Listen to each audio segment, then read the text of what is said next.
Ano nyo pinakamalinis na tubig sa lahat? Ikwento ko sa inyo. Yung dalawang magkaibigan.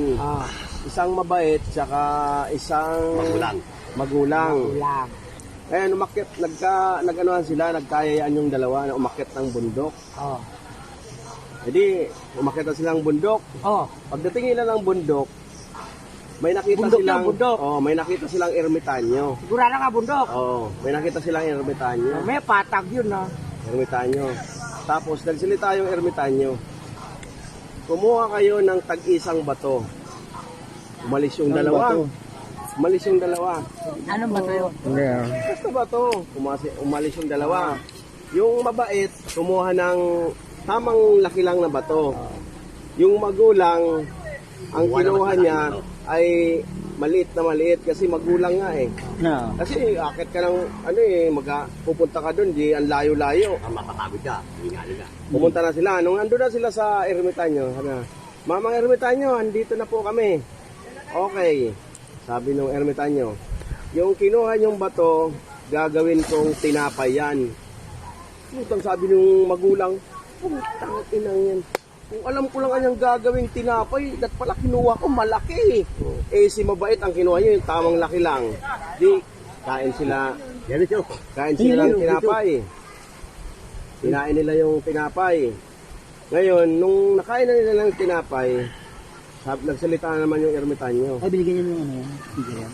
Nagsalita na naman yung ermitanyo.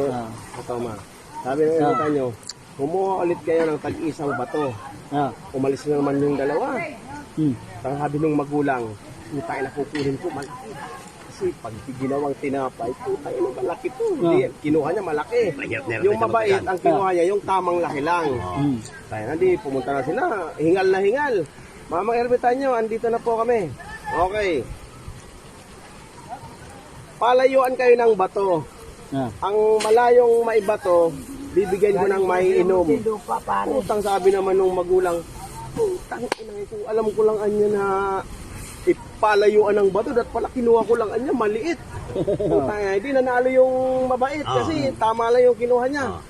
Putang ina yan, sising-sisi na naman yung magulang. Putang ina. Nagsalita naman dito ermitanyo. Kumuha kayo ng dalawang bato. Tagdalawa kayong bato.